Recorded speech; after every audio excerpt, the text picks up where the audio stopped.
तो नेक्स्ट जो अपने को पढ़ना है कंपैरिजन ऑफ ए सेगमेंट, जहां पर कंपैरिजन मतलब होता है कंपेयर करना, है ना, कंपेयर करके ये बताना कौन सा सेगमेंट छोटा है कौन सा सेगमेंट बड़ा है ना, तो कंपेयर करना कौन बड़ा है कौन छोटा है उसको बोलते हैं कंपैरिजन।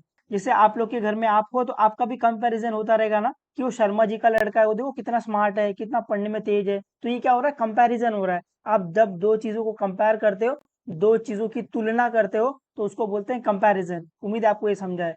तो यहाँ पर कंपैरिजन ऑफ सेगमेंट मतलब क्या होता है, कंपेयर करना कि कौन सा सेगमेंट बड़ा है कौन सा सेगमेंट छोटा है, बस इतना याद रखना। कंपैरिजन ऑफ सेगमेंट मतलब क्या होता है, कंपेयर करना कौन सा सेगमेंट बड़ा है कौन सा सेगमेंट छोटा है ना, बड़ा सेगमेंट कौन सा है छोटा सेगमेंट कौन सा है। उम्मीद है आपको इतना समझा है। तो जैसे एग्जांपल के लिए आप ये फिगर में देखोगे तो आपको दिख रहा है सेगमेंट ए बी दिया हुआ है और सेगमेंट सी डी दिया हुआ है। यहाँ से आपको दिख रहा है सेगमेंट ए बी क्या है, छोटा है सेगमेंट सी डी से। यहाँ पे length of A B less than length of C D है, तो मैं यहाँ से बोल सकता हूँ कि segment A B less than क्या होगा सेगमेंट सी डी, ऐसे, है ना। अगर लेंथ छोटी है तो ये सेगमेंट क्या होगा इससे छोटा होगा। उम्मीद है आपको इतना समझा है कि कंपैरिजन मतलब होता है कंपेयर करना कौन छोटा है कौन बड़ा है, आपको सिर्फ ये बताना है कंपेयर करके कौन छोटा सेगमेंट है कौन सा बड़ा सेगमेंट है। उम्मीद है आपको इतना समझा है, ठीक है। फोर्थ वाला, if A B is equal to 5 centimetre, B P is equal to 2 centimetre and A P is equal to 3.4 centimetre, compare the segment. आपको इस सेगमेंट को क्या करना है कंपेयर करना है। तो गिवन में आपने लिख दिया length of A B is equal to 5 centimetre, है ना, A B is equal to 5 centimetre लिखा है, मतलब क्या लेंथ है, वो लेंथ ऑफ ए बी क्या है 5 सेंटीमीटर है। लेंथ ऑफ बी पी कितना है 2 सेंटीमीटर है। लेंथ ऑफ ए पी कितना दिया हुआ है 3.4 सेंटीमीटर। आप ये आगे लेंथ नहीं लिखोगे तो भी चलेगा, आप सिर्फ A B is equal to 5, B P is equal to 2 और A P is equal to 3.4 लिख दोगे तो भी चलेगा। अभी सोल्यूशन में, तो सोल्यूशन में अभी आपको दिख रहा है कि इसमें सबसे बड़ी लेंथ क्या है 5 है, फिर क्या है, फिर 3.4 है, फिर 2 है। सोल्यूशन में मैं लिख सकता हूँ since 5 is greater then 3.4, 5 is greater then 3.4 और ये 3.4 इज ग्रेटर देन 2, है ना, ये 3.4 2 से बड़ा है। उम्मीद आपको ये समझा है।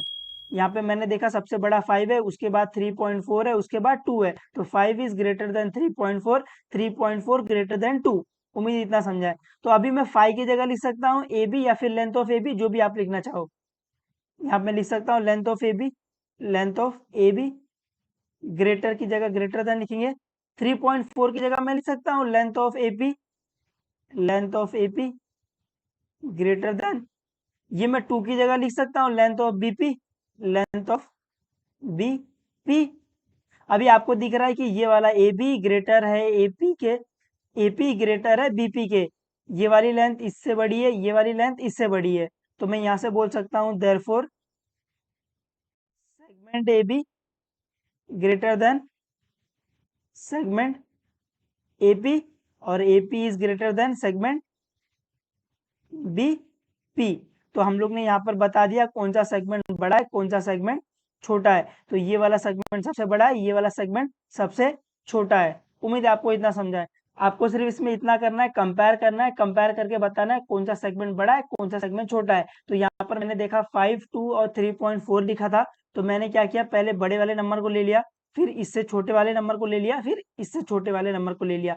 तो 5 इज ग्रेटर देन 3.4 आपको पता ही है, और 3.4 ग्रेटर देन 2 है। तो ये 5 की जगह मैंने लेंथ ऑफ ए बी लिखा है जो कि था, फिर ये 3.4 की जगह मैं क्या लिखता हूँ लेंथ ऑफ ए पी मैंने वो लिखा, 2 की जगह मैं क्या लिखता हूँ लेंथ ऑफ बी पी मैंने वो लिखा। ए बी ग्रेटर है ए पी से, ए पी ग्रेटर है बी पी से, तो मैं यहाँ से बोल सकता हूँ सेगमेंट ए बी ग्रेटर रहेगा सेगमेंट ए पी से, और जो सेगमेंट ए पी है वो ग्रेटर रहेगा सेगमेंट बी पी से। उम्मीद है इतना समझा है आपको, है ना, ये कतई ईजी है, ठीक है।